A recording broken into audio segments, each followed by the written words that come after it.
Мен Әміре, 28 жастағы жас инженермін. Үйленгеніме 2 жыл болды. Әйелім Айнұр жұмсақ мінезді, мейірімді, үй шаруасына шебер әйел. Бір кеште ол маған күлімсіреп, «Ерлан, балдыздың Айжан келеді.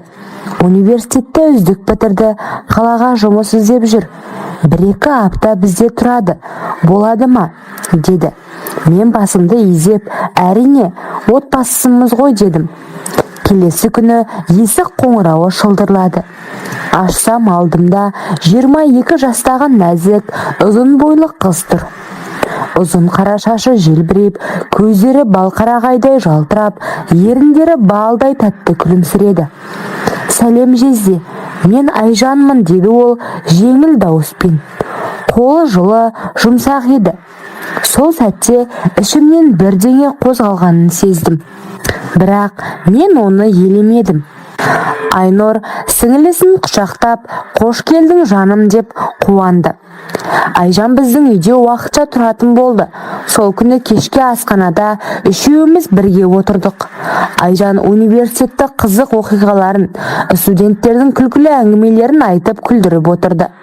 Дауысы сыңғырлап, күлкісі жүректі жылытатын еді. Мен оның сөзін тыңдап, кейде өзім де қосылып күлетінмін. Айнұр, менің сіңілім балдай ғой деп әркімді өзінің жылылығымен баурап алады, деді мақтанып. Сол күні жатын орныма жатқанда Айжанның күлкісі еріксіз ойыма оралып, ұйқым келмей біраз уақыт жаттым. Бұл тек балдыз ғой. «Әміре, есіңді жи» дедім өз-өзіме. Айжан жұмыс іздеп кешке компьютердің алдында бірге отырдық. Мен оған кеңес беріп, мәтіндерін өңдедім. Иығымыз тиісіп қалғанда екеуміз де қысылып, бір-бірімізден көзімізді ала қаштық. «Рахмет жезде, сенсіз мен бұл қаланың есігінде таба алмас едім» деді ол ұялып, беті қызарып. Сол сәтте оның иісі, жеңіл гүлді қош иіс, менің ойымды шатастырды. Айнұр жұмыстан келгенде мен оған еш нәрсе айтпадым. Екеуміз де тауға шығуды, табиғатты ұнататын болып шықтық. Айнұр жұмыста болған. Бір демалыс күні Айжанмен екеуміз қысқа серуенге шықтық.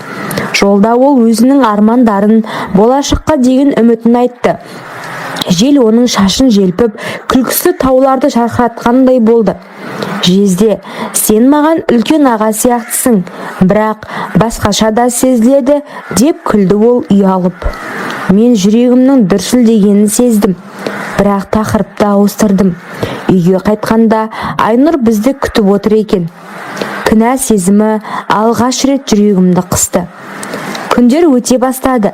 Айжанның үйдегі қатысуы бәріне жылулыға келді. Бірақ мен оның көздеріне қараған сайын ішімдегі күмән күшейді. Бұл тек туыстық сезім ғой деп өзімді алдадым. Түнде Айнұрмен жатқанда да ойым Айжанға ауып кететін болды. Бір күні Айжан маған кофе әкеліп, «Жезде, шаршадың ба? Бетіңізден көрініп тұр» деді мейіріммен. Сол мейірім менің жүрегімді балқытты. Айнұр бір апталық іссапарға кетті. Үйде балдызым екеуміз ғана қалдық.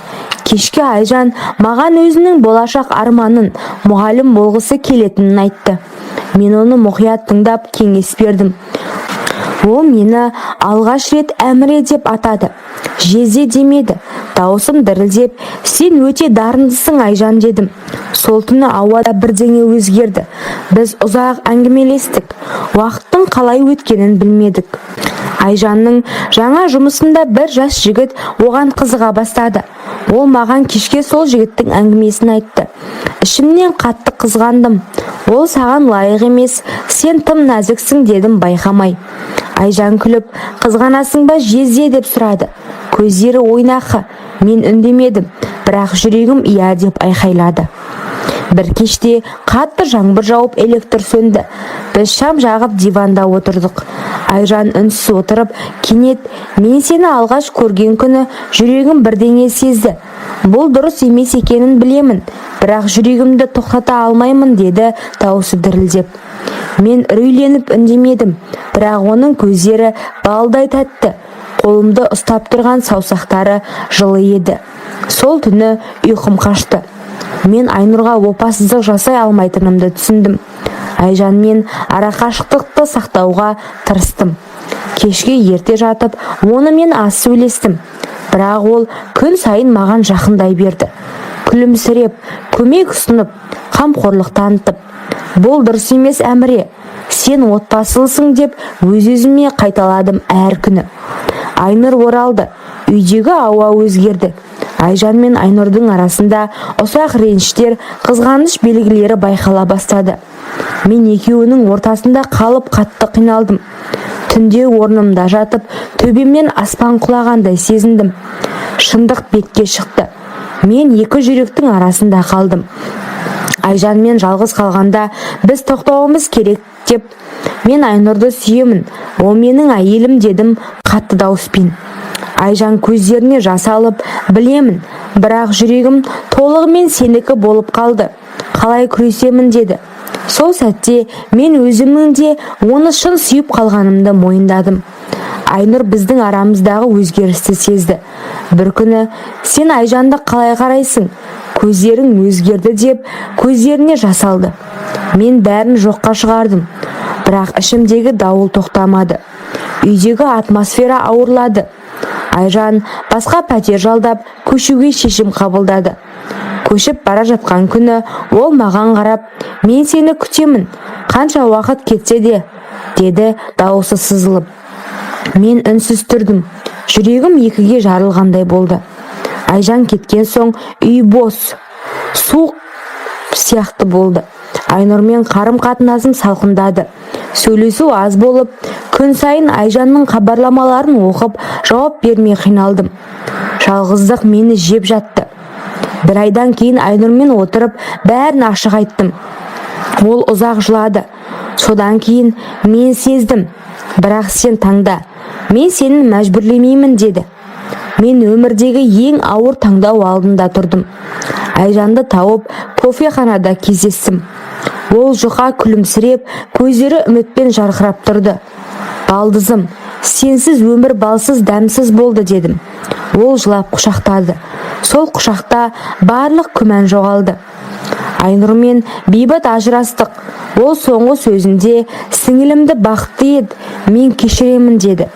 Бұл сөз жүрегімді жаралады, бірақ шындық еді. Өмір жаңа бетін ашты. Айжанмен бірге жаңа пәтерге көштік. Ол мұғалім болып жұмысқа тұрды. Мен оны күн сайын балдай деп атап сүйетінімді көрсеттім. Кештеріміз ұзақ әңгімелер мен күлкіге толы болды. Бір жылдан кейін біздің шағын үйімізде ұлымыз дүниеге келді. Айжан оны құшақтап, бұл біздің балдай өміріміздің жалғасы деді. Көздері шаттыққа толып. Мен оларға қарап бақыттан ерімедім.